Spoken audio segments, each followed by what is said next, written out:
Welcome, each and every one of you, amazing individual. As you know, this is Robert Rodgers, founder of Parkinsons Recovery in 2004. I am thrilled and excited today to present Holly Koster. Holly is an individual who I actually become acquainted with a number of years ago at one of the Parkinson's Recovery Summits. She has a remarkable story to tell you about what it takes in terms of a journey down the road to recovery. So I want to thank you, Holly, from the bottom of my heart for taking the time to be a guest here with us today. Robert, thank you for asking me. It is Reverend Holly Koster now. I'm excited to report that over the years, I have really listened to the calling to be a light. And I am just so excited to say that my next evolution here is in the spiritual realm of actually working with and leading now a sanctuary for all denominations. That's exciting, Holly. I just want to say, so you're gonna hear tell that, us tell us a little bit more about yourself. Yes, well, since it's been, oh gosh, probably 15 years now since you and I spoke. And I want to tell everybody who's listening that if you are in those early stages of onset, really genuinely tune into your body. That is what I did. So I'm just going to take you through a brief journey since the time we met. So when you first asked me to come to the Parkinson's Recovery Summit, I was very honored at that time that you were asking me to be involved and lead meditation for the people attending. But if you remember, I wasn't exactly feeling the best myself. I was just noticing a lot of symptom relief at the time. And I was really committed to doing whatever it took to feel good in my body and to navigate what it might feel like if Parkinson's was a one-way road to the wheelchair, which is what I was being told. But luckily, I have been able to be, sorry.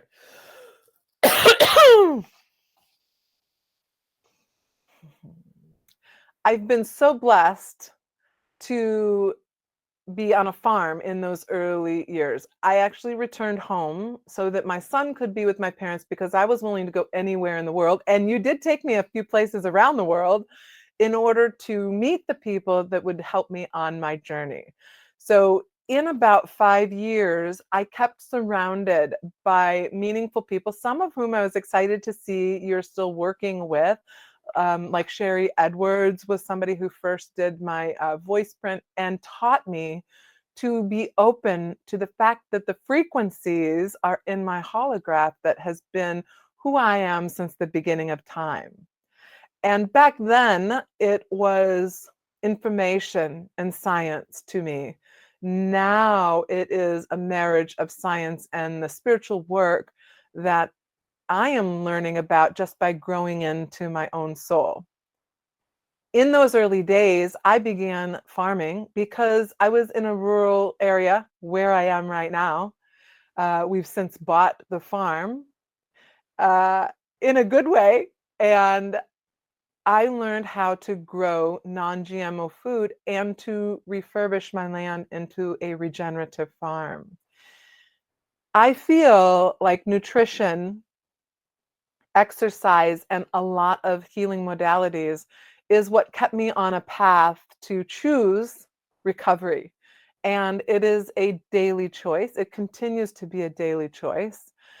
In that time frame, it became a very lonely journey, though, because people immediately around me, my family and such, they just did not know how to behave. And in fact, some of my siblings don't even speak to me today because, will you believe this? They think that it was all just an act for attention or something to that nature. I have never really understood where that comes from, but they also could not possibly understand what I was going through at the time because They were not here in the flesh. And many people could not recognize and understand, even people who are in the recovery world, practicing it every day. I was seeing results. And I was seeing results because I put myself with some of the top researchers at the time in vibroacoustics. And my dear friend, she became a dear friend, Regina Murphy, God rest her soul. She's on the other side now, so I expect to have a lot of help in these coming seasons. Was working with some of the top composers. And in fact, she worked with somebody that I met at one of the first summits. And it has been really neat to connect the dots backwards with music and frequency and the expansion of what that means in my daily life. So tell us a little more. How do you believe alternative therapy paves a path to recovery? And who do you think is most likely to succeed choosing natural therapies? Well, that's a wonderful question. At the time, I was one of those people who thought, "Oh, how can this possibly work?" I remember being with Bianca at one of the summits, and she was teaching Qigong. And I had even lived in Japan watching people with this kind of practice. And I just thought, what am I really doing? What's really happening here? Fast forward to decades of understanding and getting to know myself. The person who is available and who is interested in making the connection between not only the physicality, but the spiritual aspects of the person who you are. The one thing that I have noticed is for many years, maybe half of my lifetime, I was so caught up in the physical. How does this happen? Why does this happening? Why is this happening to me? And I feel like in our culture, especially, we forget that 99% of you is the spiritual aspect of you that has never left being completely connected and eternal and infinite connected with Source. And so faith was my biggest driving factor. I did not have a strong relationship with God in many of those early years, largely due to post-trauma. And as my faith grew, also then did the results of recovery. And it reminds me of one of the practices that I also learned, that when I was resisting a tremor, to shake even more and release the energy. And so I've learned to let go of resistance. So that's the second factor. If you choose to let go of everything you've learned, to let go of everything they are telling you, and tune into what your own body is showing you, tune into what your very own spirit of you is showing you, and tuning into what God has seen for you all along, then that's the second biggest factor for me, is remembering that the manifestation of these symptoms are removed, and they're, let's see, so how can we say that? The manifestation of these symptoms are just as easily remedied when you tune into the frequencies and shift the mindset. It has been a huge aspect for me to really get relatable to the messages that God and angels and guides have for me. And I feel like that has been a strong factor in the recovery process. Reverend Holly, how have you personally witnessed advancement in sound therapy as a healing modality for conditions in the body? Vibroacoustic therapy may have been the very reason that I came to your summit initially. I was working with gentlemen, Eddie and Bob, and they had this massive bed, and it was almost as big as the room at the time, but the transducers in it were conveying the vibrations into the body when you laid on it. And the gal who was doing the research for me, Regina Murphy, for many, I was just a subject at the time, uh, would compose the music, and she had the foresight of finding new composers to update the vibroacoustic tracks, because she already had heard and could feel that even the earth was shifting in its frequencies. And so ahead of time she was anticipating this, and so my group was one of the first groups to experience a Parkinson's track that was specifically designed. It was written by another man who's become a dear friend of mine, Thomas Dawson Jr. And he is the oldest, not the oldest necessarily, but he has been with the Commodores the longest right now. He's been with them for 38 years as the music director, and now playing keyboards with them as they tour. And he composed the track that changed my life. And just recently, as recent as 2 years ago, I picked up the phone and I called him out of the blue and I said, I know you don't know me. And I had, of course, I left a message during all of this, and he didn't respond for quite some time. And when we finally connected later, he said, well, I thought, who is this? This could just be somebody from one of these concerts calling me.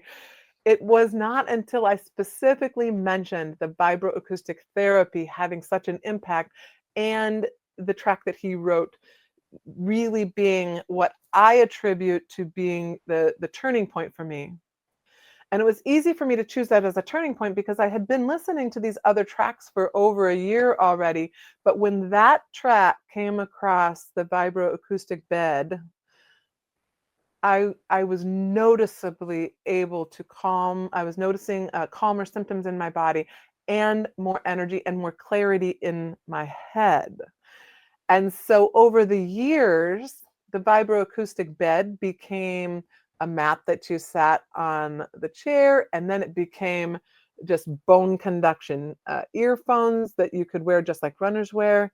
And now I have advanced to a new device, which is scalar energy.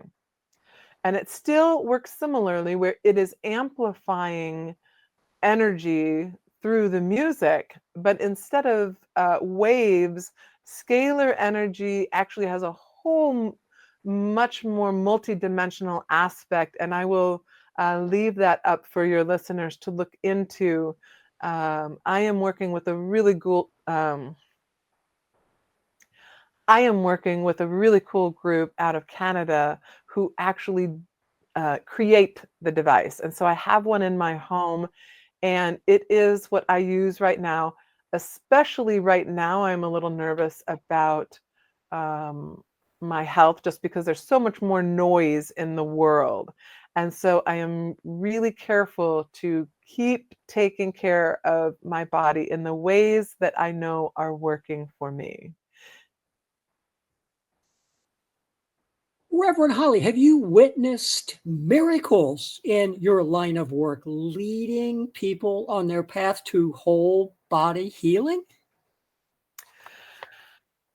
I like to believe that my entire journey has been a miracle in and of itself. Certainly, though, when I have been in rooms with healers, and I have met a lot of different healers over the years, I'm thinking right now of a time when I was in a room with a gentleman from South Africa, and he was visiting a group of ours in Las Vegas, where I was living at the time. And in that room, because of the work that he was channeling and teaching other people to work in their own bodies while connecting with God and the apostles and angels and guides, there were people who shared with me at the end of that time that they could feel the difference in their body.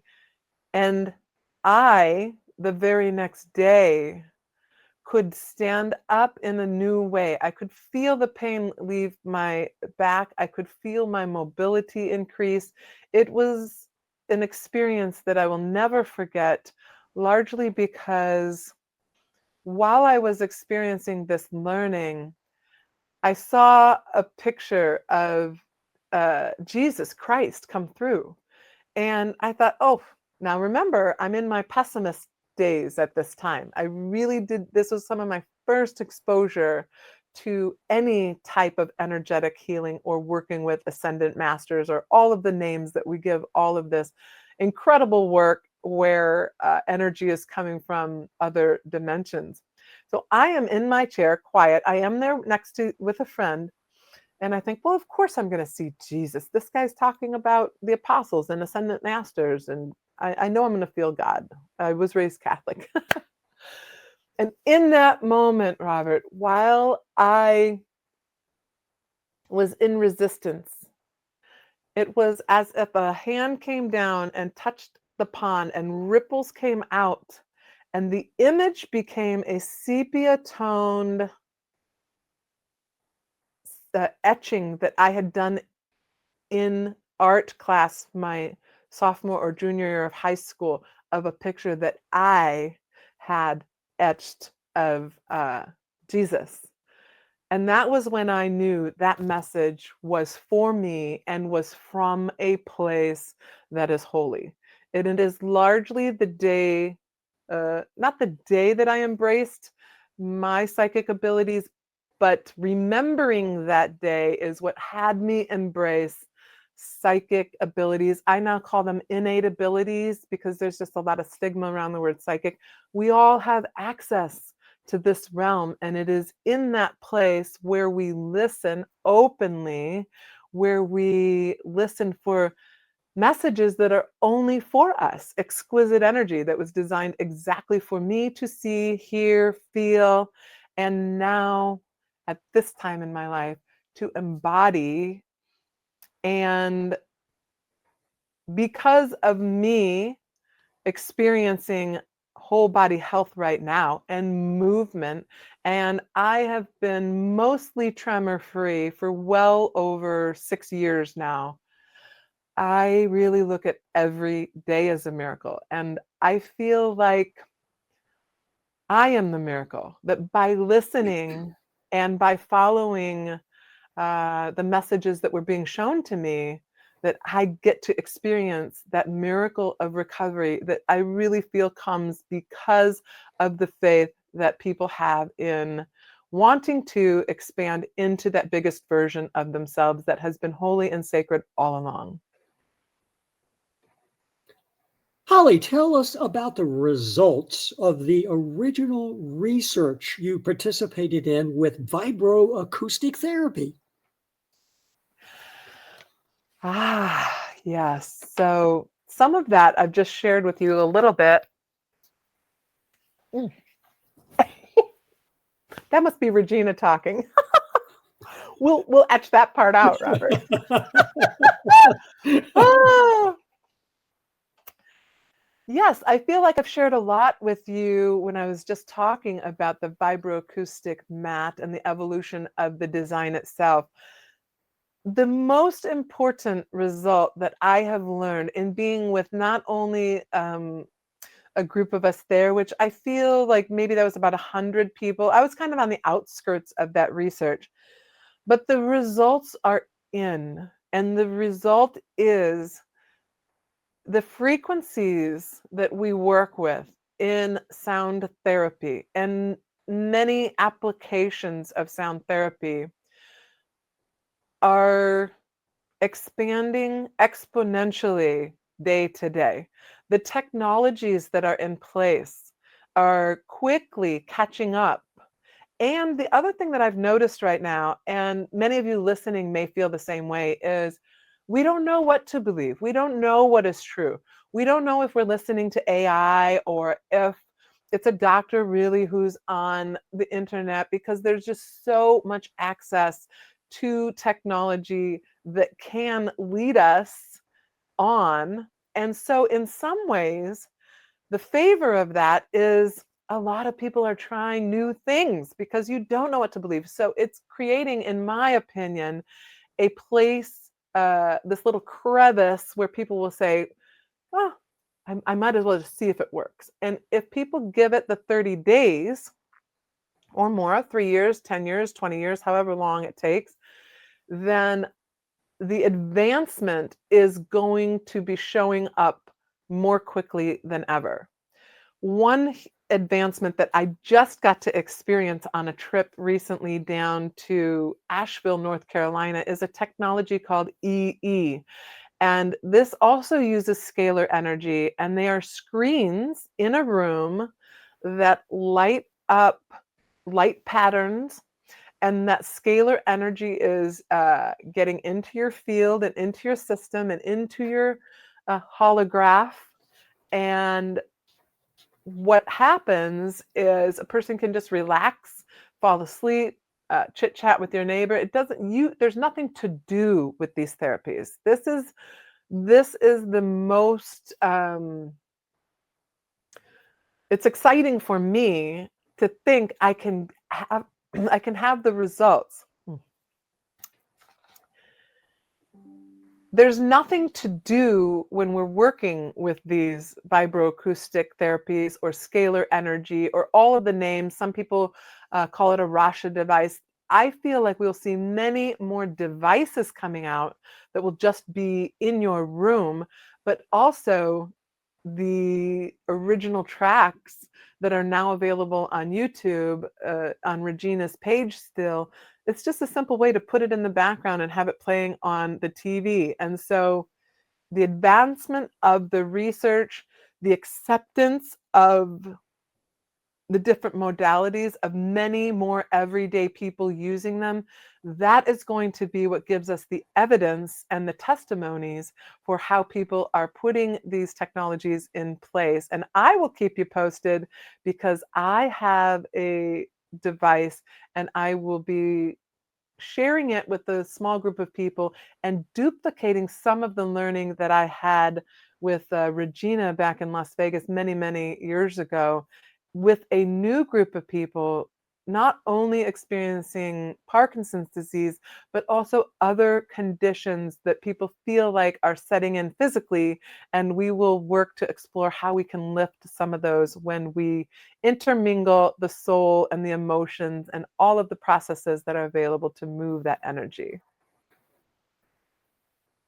Reverend Holly, do you believe there is a cure for Parkinson's?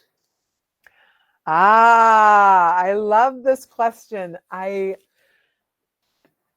believe there is a cure for everything. And I feel like we get very careful about how we phrase our experiences from time to time. And I speak from experience, Robert, because this is one of my first interviews that I am doing openly sharing my Parkinson's recovery journey. One thing I noticed, especially in the first few years, and even in Columbus, I think we were in Columbus.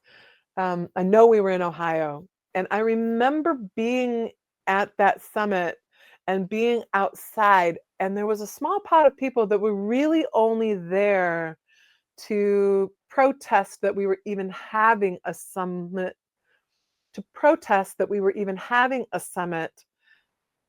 that would encourage people on the road to recovery. And personally, I experienced that.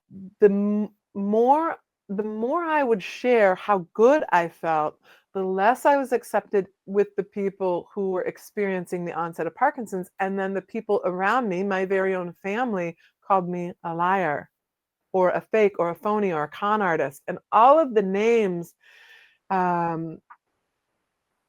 had it even more difficult to celebrate getting better.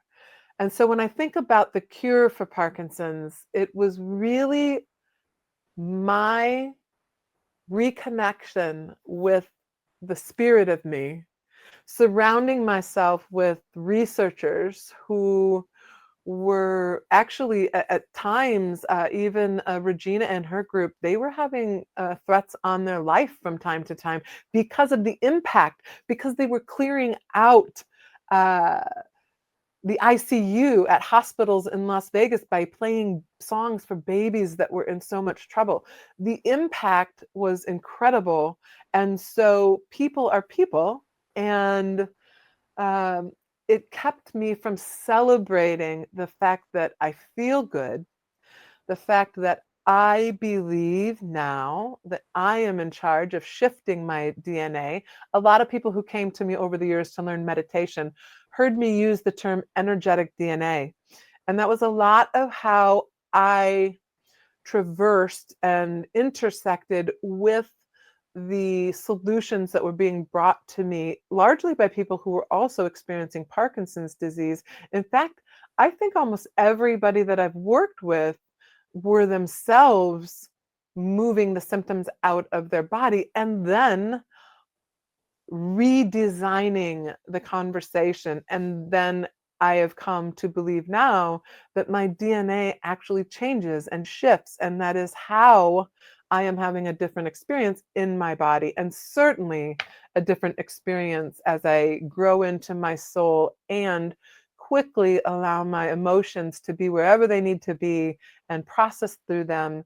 And I just don't see myself in this big ball of just Holly anymore. Now I get to have the multi-level experience in a way that I am no longer that experience. I'm no longer only Parkinson's. Now I get to be all of these other things and choose to leave that part wherever it manifested, and for whatever reasons, all of the reasons why or how did I get here, I don't ask those questions anymore.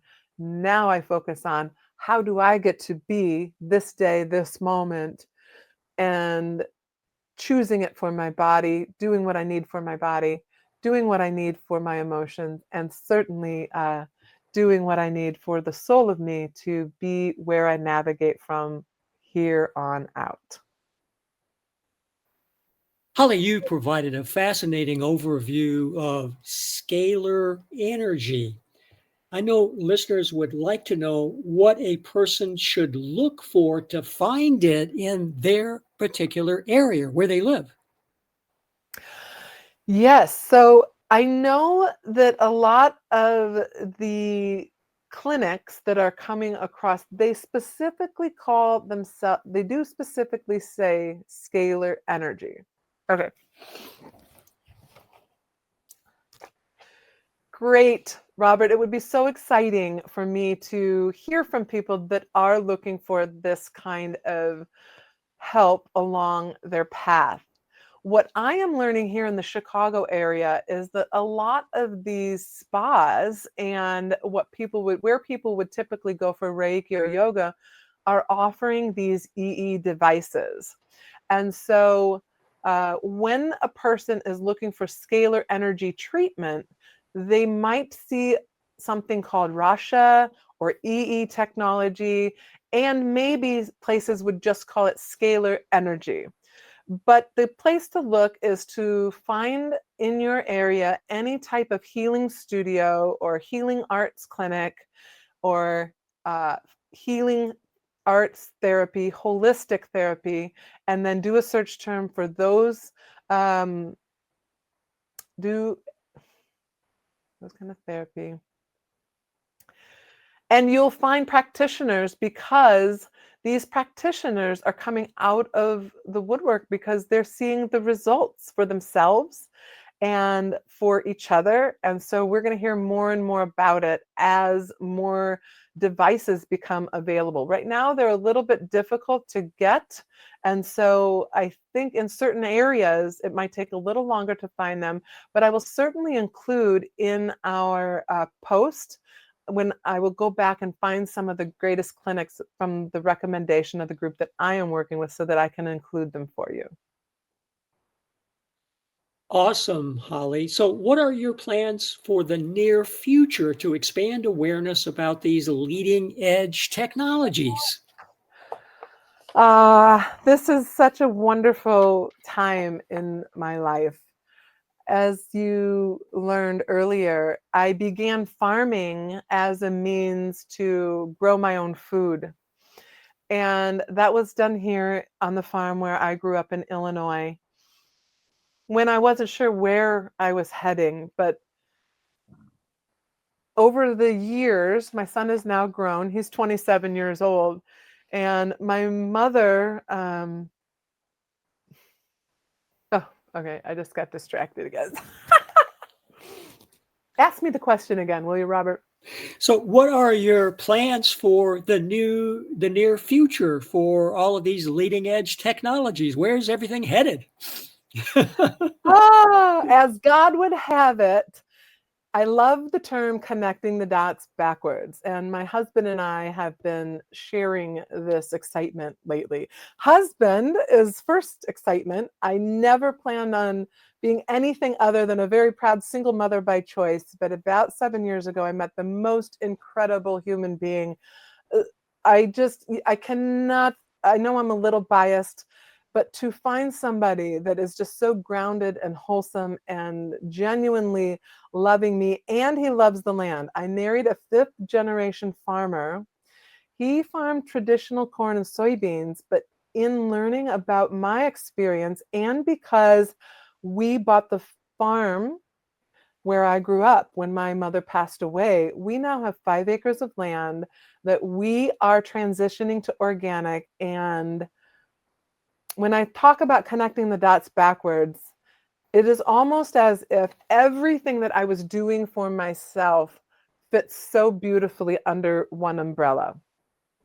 3 years ago, I thought that umbrella was the farm. And one big hiccup that we have here in the Midwest is that we don't have a lot of places that will process farm food and teach people how to do canning. And so this old church came for sale. And I bought the church because I wanted the kitchen for the farm. That was what I thought I wanted and why I thought we were buying it. And you know what I'm about to say next is God had a bigger, more awesome plan. And so, over the course of these past 3 years, as many people are experiencing, we are experiencing extreme crisis. We are experiencing the highest levels of mental disruption. We are experiencing a lot of us and them. And so, what I've learned recently is that my customer, my not only customers buying my food, but the clients that want to come and work with me in the field to get through PTSD are no longer the people who are needing social help. These are people like you and me who are suddenly losing jobs, or whose family are taking their own lives, or whose land is being scooped out from underneath them because the rules are changing as we go. And so we chartered a church. We chartered an all-faith omnist church. And the intention for us uh, I'm excited to talk about it. And the intention for our church is to create this sanctuary where our celebration is out in the fields. And so primarily, I'm not going to be doing much different because my love is for the land, but I will be training beginning farmers. I've done a lot of it over the past few years, kind of down low and just a few people at a time. But in 2026, I will be launching our first mentorship program under our Om Sanctuary. And probably for another episode, I will tell you how we named, and it is not to do with music or the vibration of frequencies of how we came across this. So that was just another cool divine intervention that came along the way. But it has become an urgent answer the call of providing a down-to-earth place for people to come. They're going to learn how to become beginning farmers. We are going to give them skills for recovering, many from trauma, many who have no faith at all because of dealing with either domestic abuse or their own crisis. And our sanctuary will be the place where they won't know these things are happening in the background. They won't know the scalar energy is playing because that won't be what their focus is, but it will be what my focus is. And by me coming into this beautiful culmination between Farmer and Reverend and myself recovering from many 2 or 3 major episodes in my life, we will provide a mentorship program that gives people an opportunity to come and learn how to farm, to have land to grow food, and plug in to a very well-run farmer-led food hub that is already operating here to supply Peoria and Chicago. And because of that, these people will have work without needing to get into their 9-to-5 program, because that tends to be one of the places where it stops people in their tracks of then, well, now how am I going to get to work and be working? Because I've experienced a lot of that myself throughout the years, I just feel so proud to be co-founding Om Sanctuary. We are, as of 2025, we put all of our, we fast-tracked everything so that we could have this in place. And we are currently designing our fundraising program.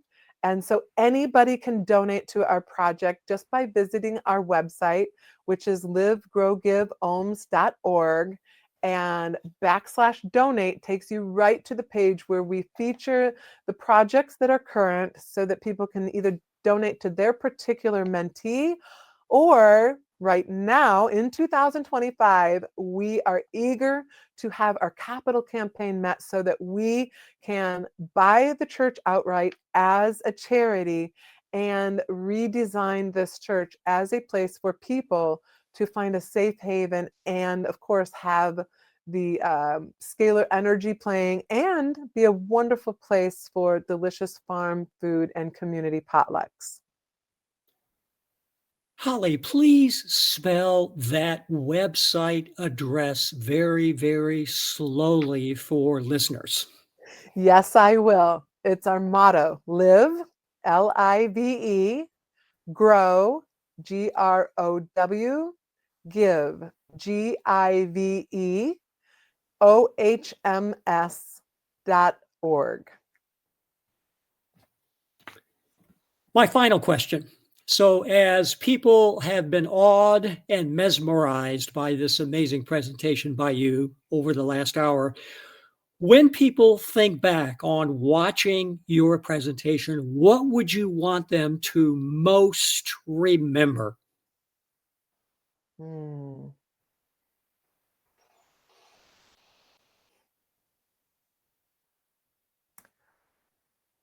I would want people to most remember that your healing journey is not different than your living journey.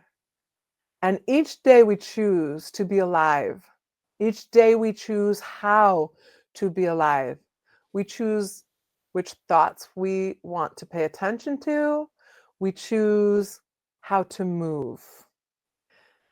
Most importantly, I would wish for people to choose how to create a healthy and infinite relationship with your very own soul, connected with that which creates worlds, whatever name we give it: God, God's source, universe, all of the magnificent names, because the omniscient presence that you have eternally and always exquisitely been connected with your very own energy, is with you at all times.